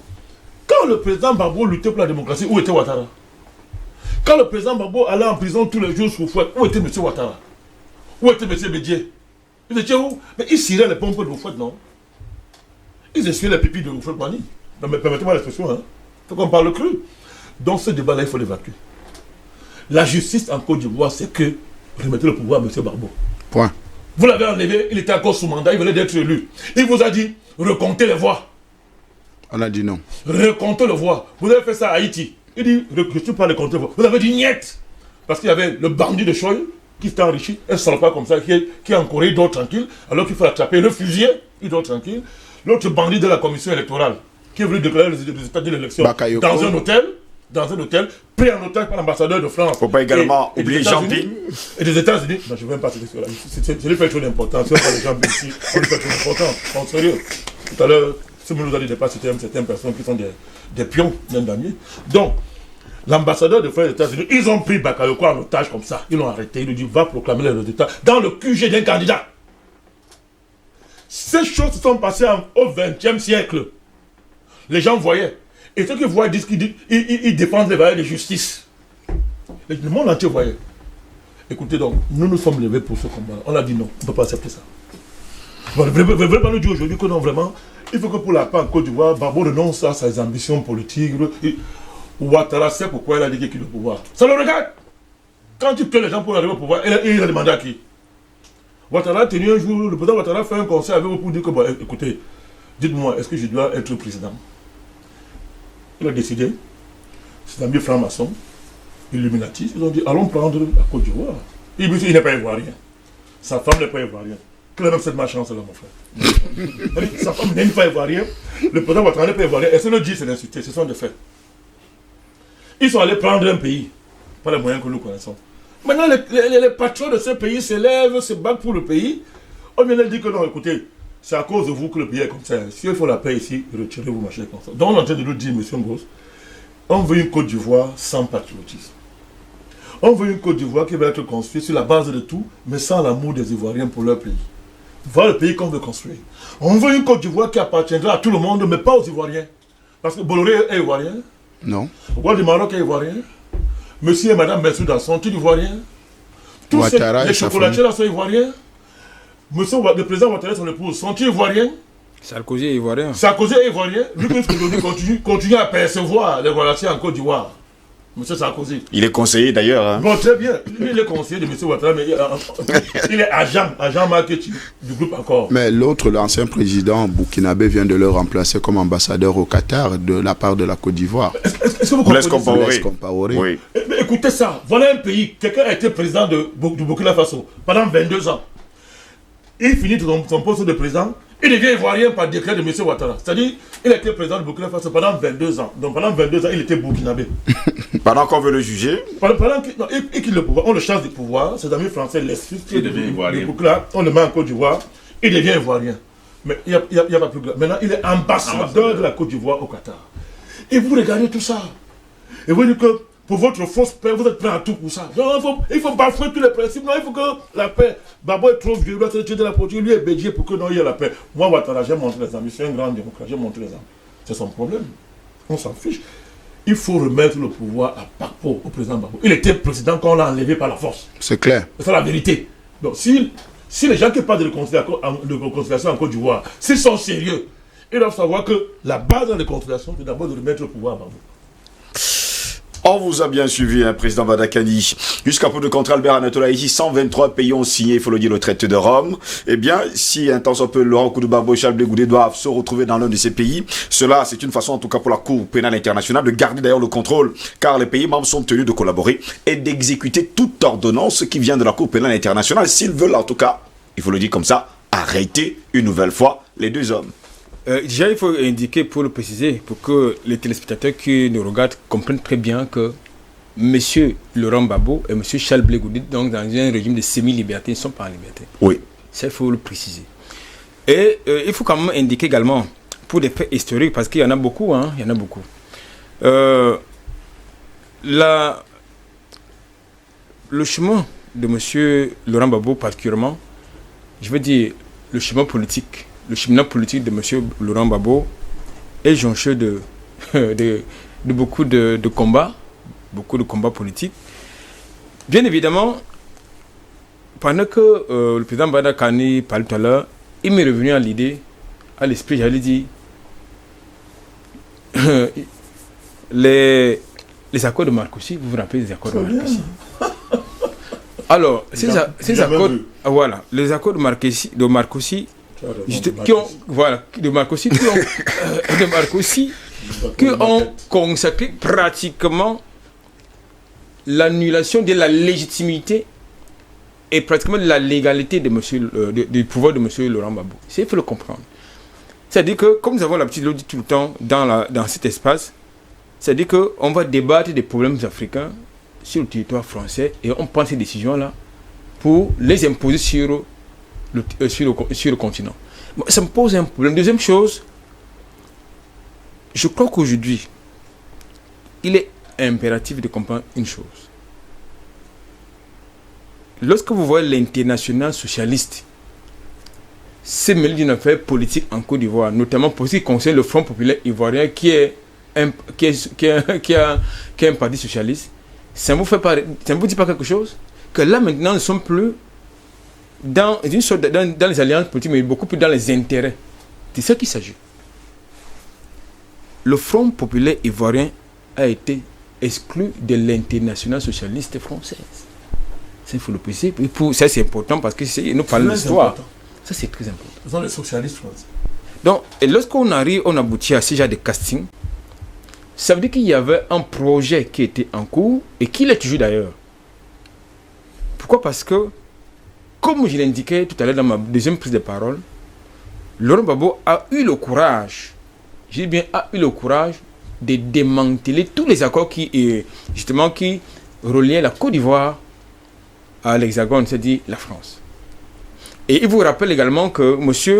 Houphouët-Boigny, c'était un francophile assumé. M. Houphouët-Boigny était un francophile assumé. Mais, expliquez-moi qu'est-ce qui s'est passé pour que ce francophile assuré qui avait un fils naturel qu'on appelle Henri Conan Beldier puisse accepter comme Premier ministre un Burkinabé du nom de Alassane Dramane Ouattara. Ça veut dire que c'était un projet bien planifié. Maintenant, quand M. Laurent Gbagbo arrive, dans sa vision panafricaniste, et pour donner une souveraineté certaine à la Côte d'Ivoire, il commence à revoir certains accords initialement signés. Il commence à annuler certains. C'est de là où part sa chute. Absolument. Maintenant, à l'époque, on a parlé, à l'époque, nous parlions de la... comment vous appelez cela il y avait un vent qui soufflait. Le printemps arabe qui soufflait en 2011. C'est-à-dire que la Côte d'Ivoire était concernée. La Tunisie, l'Égypte, le Cameroun la Libye. était concerné. Mais sauf que, c'est que quelqu'un dit tout à l'heure dans le cadre de cette tribune que ce qui s'est passé en 2001 pour revenir au Cameroun, non, ça ne peut pas revenir, ça ne peut pas. Parce qu'ils ont échoué en 2001. Ils ne peuvent plus. Parce que le Cameroun, c'est un pays complexe. Et ce qui fait la force du Cameroun, c'est une parenthèse, ce qui fait la force du Cameroun, c'est que nous avons eu des guerres d'indépendance. On sait ce que c'est. Et oui, et puis nous avons un métissage culturel. Ça ne peut pas marcher. Deuxième chose, pour continuer dans la thématique qui nous concerne, moi je voudrais surtout qu'on rentre dans le débat de fond. Le débat de fond, c'est quoi? C'est que dans le principe de droit, il faut que la CPI ait une position de droit, c'est-à-dire qu'elle vide cette affaire-là et qu'on libère entièrement et totalement légalement M. Laurent Gbagbo et M. Charles Blé Goudé. Parce que tout à l'heure, le président Bada indiquait fort opportunément, Jean-Pierre Bemba a été condamné par la CPI. Il a été déclaré coupable. Il a été déclaré coupable et condamné. Mais curieusement, par quelle alchimie s'est-il retrouvé en dehors des jeux de la CPI pour aller compétir dans son pays? Parce qu'il y avait des accords. Et il me semble que M. Laurent Gbagbo refuse justement de signer certains accords qu'on continue de le maltraiter, lui. Et de les maltraiter, lui et Charles Blé Goudé. Ça, c'est important parce qu'on le met sous pression, au même titre qu'on mettait Mandela sous pression en Afrique du Sud. Donc, moi, je pense qu'aujourd'hui, il est de la responsabilité parce qu'aujourd'hui, et il est clairement établi que Charles Blé Goudé, Laurent Gbagbo ne sont plus la propriété de la Côte d'Ivoire uniquement, ou bien des sympathisants ou des militants, que ce soit du RHDP, du EDR, ou... Non. Il s'agit, même ceux qui n'avaient pas de sympathie pour lui, sont devenus ses partisans en Côte d'Ivoire. Je vous rappelle qu'il y avait une pétition qui courait derrière depuis 2011, date de son arrestation. Aujourd'hui, cette pétition compte près de 80 millions de personnes qui ont signé d'ailleurs cette pétition pour sa libération. Laurent Gbagbo est devenu un patrimoine. Il a du jamais vu. Est devenu un patrimoine mondial. C'est plus un patrimoine ivoirien. Ça, c'est important de le préciser.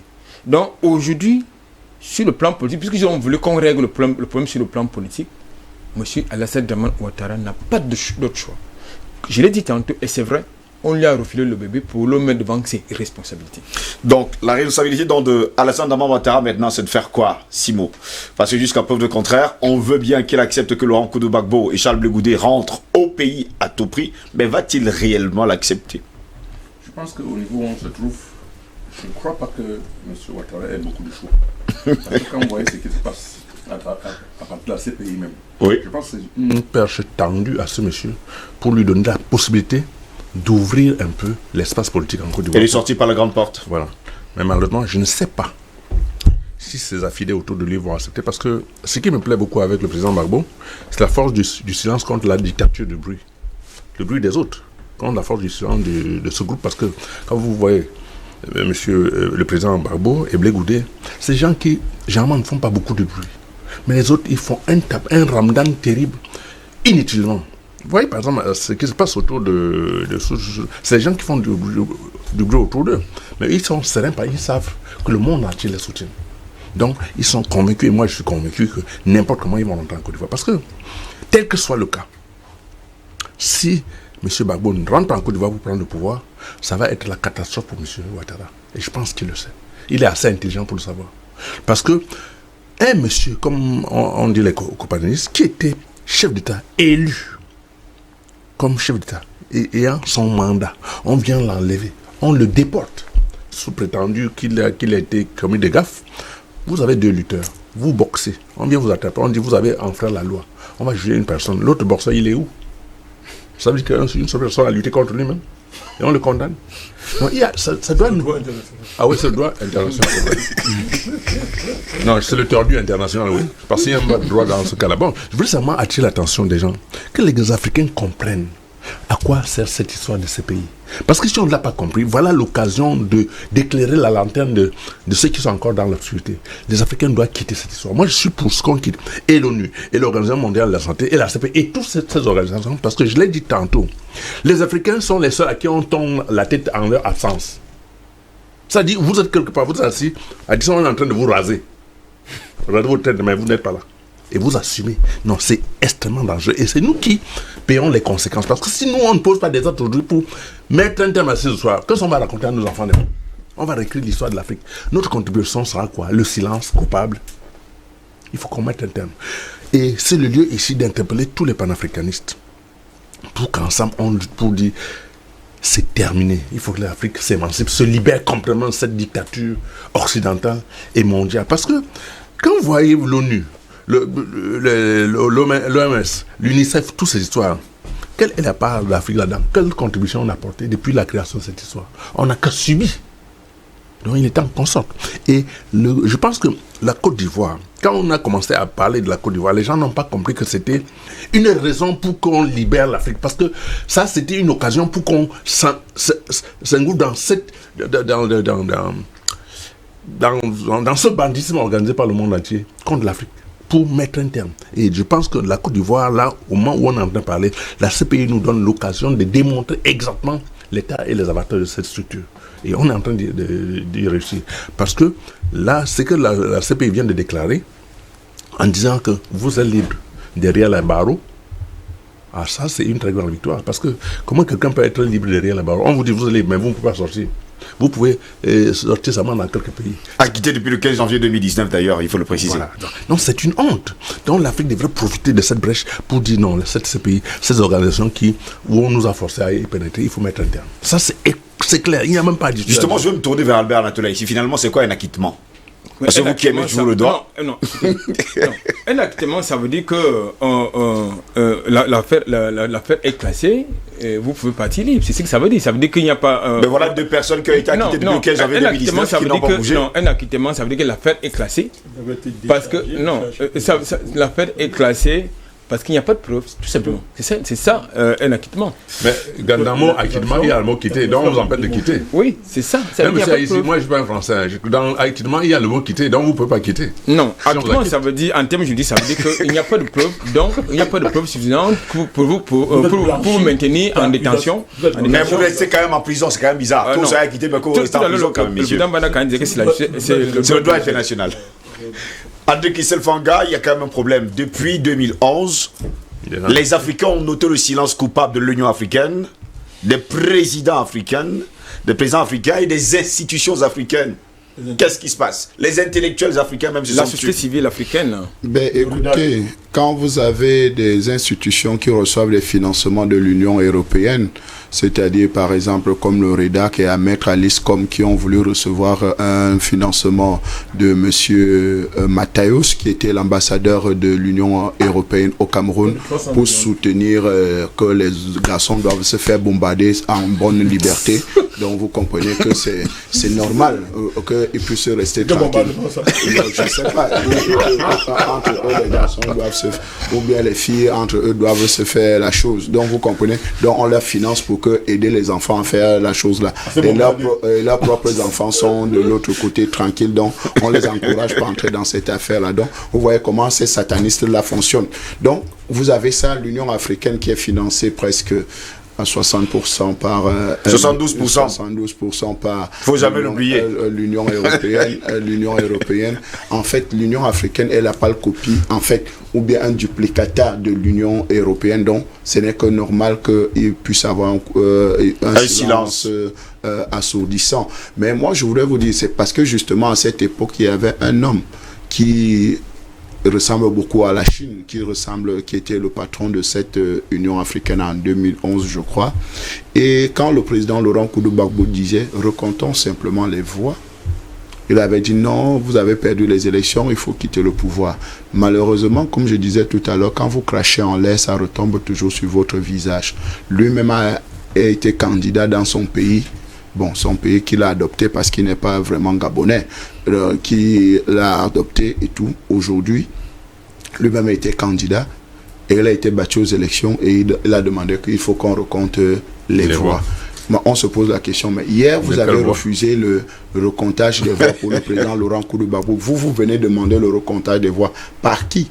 Donc vous comprenez, heureusement, comme ils avaient déjà prévu leur concept, parce que c'est un concept qui a été travaillé dans les laboratoires européens, français surtout, et francs-maçons, ce qu'on appelait les présidents élus. Vous comprenez un peu les présidents élus.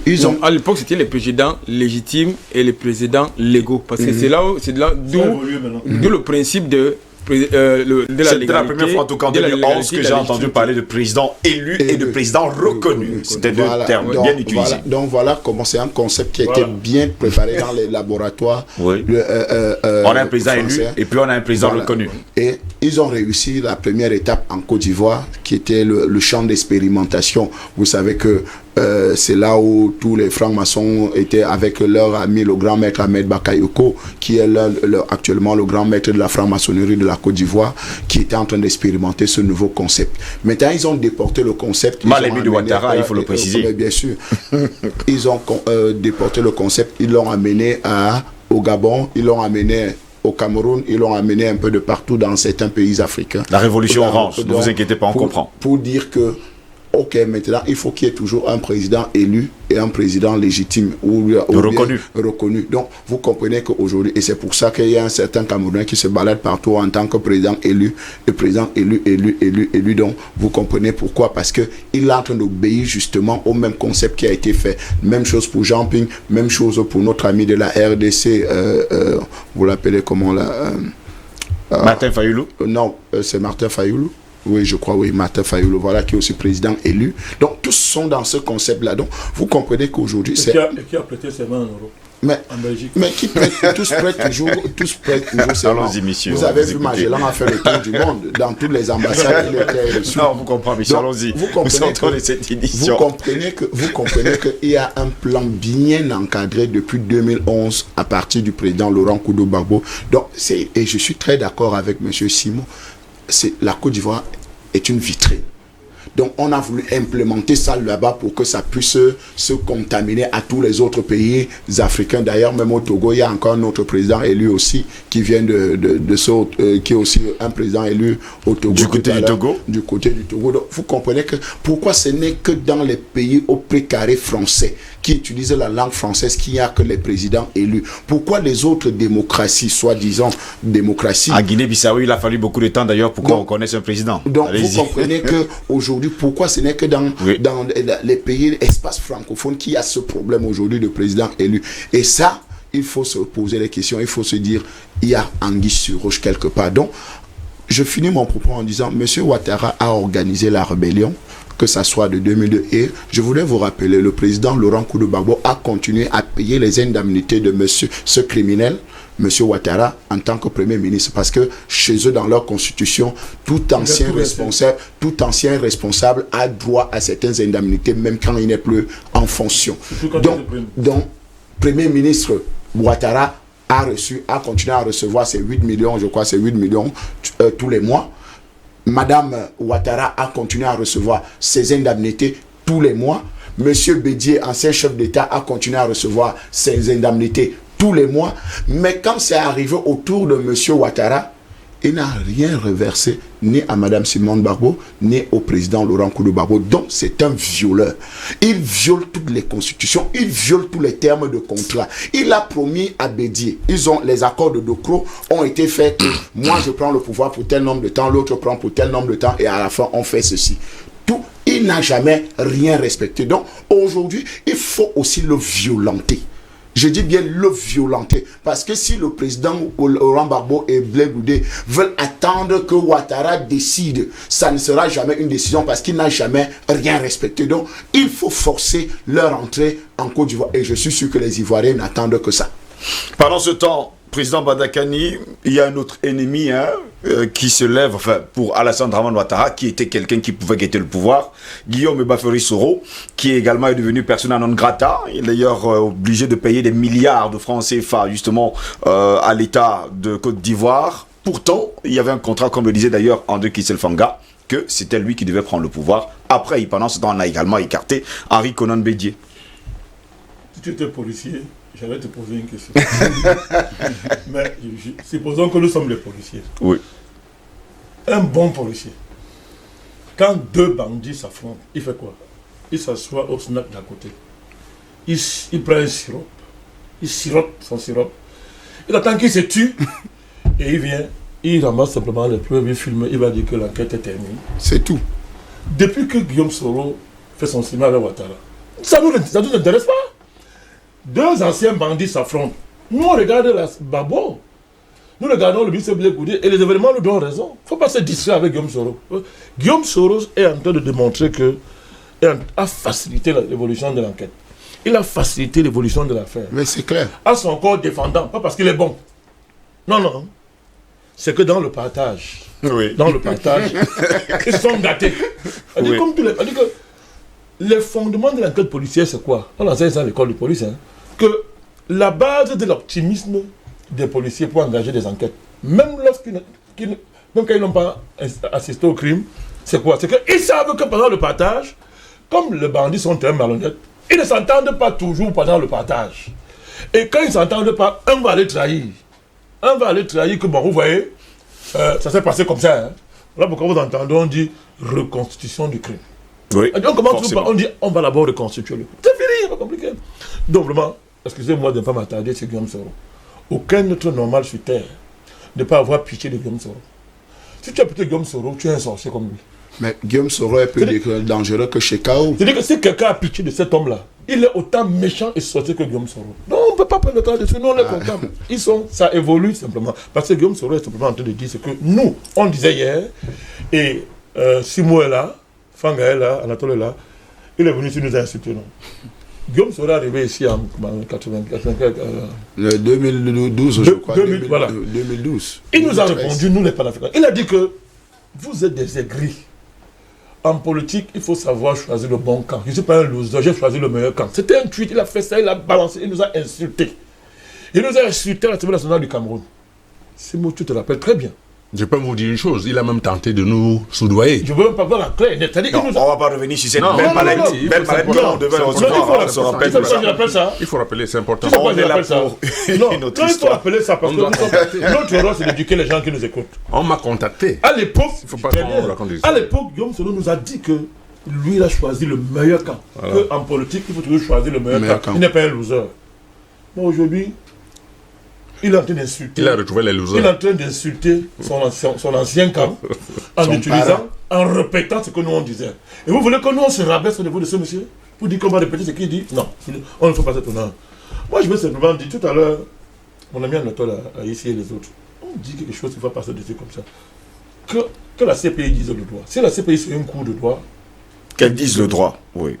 Donc, qu'est-ce que regarde là, mon cher Ngos? Quelle est cette procédure? C'est-à-dire qu'on est dans une procédure judiciaire, je suppose. Parce que tout à l'heure, quand on fait l'argument politique, on va dire non, ils ont l'argument politique. Maintenant, on parle des arguments de droit. On est dans une procédure. Et en pleine procédure, la CPI nous dit ceci, que bon, ok, moi, le droit ne m'intéresse plus. Je ne vide pas la procédure là. Je le mets en liberté provisoire et allez vous réconcilier. Il faut que le monde entier entende ça. C'est-à-dire la CPI est en train de dire que bon, ok, moi, vraiment, On a d'abord dit qu'il est acquitté. Et Mme Bensouda a fait appel. Au lieu de vider l'appel de Mme Bensouda, en quelque sorte, c'est un appel qui n'a même pas de sens. Ça n'a même pas de sens, contrairement à ce qu'on croit. Quand il y a acquittement, ça n'a même plus de sens. Ça n'a pas de sens parce qu'on peut nous dire non. On va nous dire que sur le plan de la procédure interne, ça a un sens. Mais en termes de droit, la démarche de Bensouda, en termes d'appel, n'a aucun sens. Ça n'a pas de sens. Mais c'est pas là où on va assister aujourd'hui. Donc, au lieu de vider l'appel, au lieu de vider la procédure, comme tout à l'heure, il a dit, la CPI nous dit que non, c'est pas ça qu'il faut faire. Bon, tu peux aller partout où tu veux. Hein. Pas partout où tu veux, mais en Côte d'Ivoire. Et maintenant, allez vous réconcilier. Nous vous mettons devant votre responsabilité. Ça veut donc dire quoi? Une fois de plus, personne ne dira demain qu'il n'a pas vu la CPI refuser de dire le droit et de choisir de faire la politique. C'est important d'insister là-dessus. Elle préfère faire la politique. Et on se retrouve dans un schéma comme celui du président Mobutu. Mobutu était un agent de la CIA, il avait un matricule, tout le monde connaît. À l'époque de la guerre froide, Reagan le salue et dit « Tu es un grand combattant, un grand défenseur de la liberté, tu es un grand démocrate, Reagan. » Quand Mobutu est tombé, les Occidentaux ont financé des films présentant Mobutu comme le malheur du Zaïre. Que tout ce qu'il y a eu au Zaïre, c'est Mobutu. Ils ont même dit que c'est Mobutu qui a accouché Léopold II. Ils ont dit ça, que Mobutu est le père de Léopold II. Celui qui avait pris le Zaïre et a dit que c'est sa propriété privée. Ils ont dit que c'est Mobutu qui l'a accouché. Donc, comme d'habitude, le même scénario se répète en Côte d'Ivoire. La CPI est en train de vouloir nous faire croire que maintenant, c'est une affaire afro-africaine. Vous les Noirs, là, vous les Noirs, c'est vous les Noirs. Donc, on ne parle pas de la France, on ne parle pas des États-Unis, on ne parle pas de l'Angleterre, on ne parle pas de l'Union européenne. Hein? Ces criminels qui sont allés jusqu'à bloquer les médicaments d'entrée en Côte d'Ivoire parce qu'ils voulaient imposer Ouattara. Et le monde entier a laissé faire ça. Donc, on nous dit maintenant c'est une affaire des Africains. Voilà pourquoi, M. Ngos, pendant 10 ans, nous avons décidé, nous avons pris sur nous d'éviter cette affaire en anticipant. Imaginez-vous qu'il n'y avait pas eu le travail des panafricanistes. Ce serait été quoi? Qu'une affaire de querelle entre nègres, non? Que les Africains sont méchants, ils s'entretuent entre eux. Donc c'est Guillaume Soro, c'est Ouattara, c'est Babo qui n'arrivent pas à s'entendre. Ils se haïssent, ils se détestent. Le noir n'aime pas le noir. Des choses comme ça, hein, qui justifient ces bêtises-là. Alors qu'on est en train de voir ce qui est en train de se passer. On veut blanchir l'Occident dans son crime et on fait croire que ce sont les hommes. Heureusement que le combat a été mené. Donc il faut que la CPI dise le droit. Maintenant, qu'est-ce que Ouattara peut faire? Je termine. Terminé, parce que le temps est fini. Il a une marge de manœuvre. Hein. Il a une marge de manœuvre. Moi, je vous dis. D'abord, je dis l'anglais avec Guillaume Soro. Il s'entend plus avec Bédier, non. Mais ça veut dire quoi en politique? Qu'il s'entend avec Babou? Non, en politique, moi je donne un conseil. Il a intérêt. Et je vais me le dire d'abord, ça je le dis ça. Si M. Ouattara avait sorti de grand dans l'histoire, qu'il s'entendait avec Babou, pourquoi? Il n'était pas ivoirien. Babou a pris sur lui une décision non constitutionnelle. Écoutez, il a exercé des prérogatives de dernier niveau. Sous la pression de Mbeki. Il a dit pour la paix dans mon pays, tu es candidat à l'élection présidentielle. Ouattara a perdu sa maman, je crois, un truc comme ça. M. Babou a tout pris en charge, tout l'a assisté, tout et tout. Mais quel est cet homme-là? Bon, à un moment donné, le devenir humain, monsieur le président. Babou perd sa mère. M. Ouattara refuse de rendre visite. Ses maisons sont en lambeaux complètement détruites. Tout à l'heure, il a rappelé. Il ne lui verse pas ses indemnités d'ancien président, prévues par la loi de son pays. Et pour une fois, espérons qu'enfin il deviendra humain, il se souviendra que c'est grâce à cet homme qu'il est devenu président. Maintenant que les conditions de l'histoire me donnent les moyens de me réconcilier avec lui, parce que je suis en guerre contre Guillaume Soro, je suis en guerre contre mes anciens amis d'hier, espérons que monsieur le président redeviendra humain. Albert Anatola ici pour terminer à votre mot de fin en quelques secondes parce que le temps nous est parti, c'est terminé d'ailleurs. Il y a plus d'une trentaine d'années, vous avez constaté que dans le cadre de ces débats, j'ai beaucoup convoqué les faits historiques. En convoquant dans ma dernière prise de parole, il y a un peu plus d'une trentaine d'années, Houphouët-Boigny, dans la même posture avec un certain Guémé Emmanuel, qui était en rupture de banc politique, était pratiquement exilé à Paris, en France. Qu'est-ce qu'il a fait? Justement pour sauver la paix en Côte d'Ivoire, il a affrété son avion personnel pour aller chercher M. Emmanuel Guémé. Oui. Je pense que si M. Ouattara revendique d'être fouettiste et d'être un enfant de Houphouët-Boigny, qu'il descende sur terre de la planète Mars et qu'il affrète son avion que cet avion-là aille pour sauver la paix en Côte d'Ivoire. Je dis, pour sauver la paix en Côte d'Ivoire. Ah, ça c'est grandiose. Justement, qu'il affrète son avion. Et que cet avion aille personnel et ainsi il va entrer dans l'histoire. Absolument. On vous comprend. Simon, votre mot de fin rapidement. Oui, il faut seulement séparer les esclaves de maison et les esclaves de champ. Parce que les esclaves de maison, c'est ceux qui dînent avec le diable et viennent se prendre pour des Africains. Non, il faut les séparer et de faire les discernements entre les deux. Merci beaucoup, Simon, d'avoir été là ce matin. André Kisefanga, votre mot de fin. Il y a Dieu dedans dans ce combat, comme dit Ivoirien. Il le fera. Ça, je crois qu'on ne peut pas arrêter le plan de Dieu. Le plan de Dieu est déjà, il va commencer. Donc, le reste, on attend pour aller seulement en Côte d'Ivoire, c'était la victoire. André Kisefanga, je vous dis merci d'avoir été là ce matin. Où est l'ONG africaine qui a réclamé la libération de Barbie? Je sais pas. Simon, merci également d'avoir été là ce matin. Président Bandakani, merci à vous. Albert Anatola ici, merci également pour ce festin intellectuel. Mesdames, messieurs, c'est ici que ça va s'achever, en tout cas, cette édition de DBS Matin. Vous avez été très nombreux, des millions en tout cas, devant vos téléviseurs pour nous suivre ce matin. Au plaisir de vous retrouver demain pour une nouvelle édition. Mais n'oubliez surtout pas, la guerre n'a qu'un seul vrai héros, la mort. Et la mort se moque bien de la victoire. À demain, c'est peut-être adieu. Bonne journée.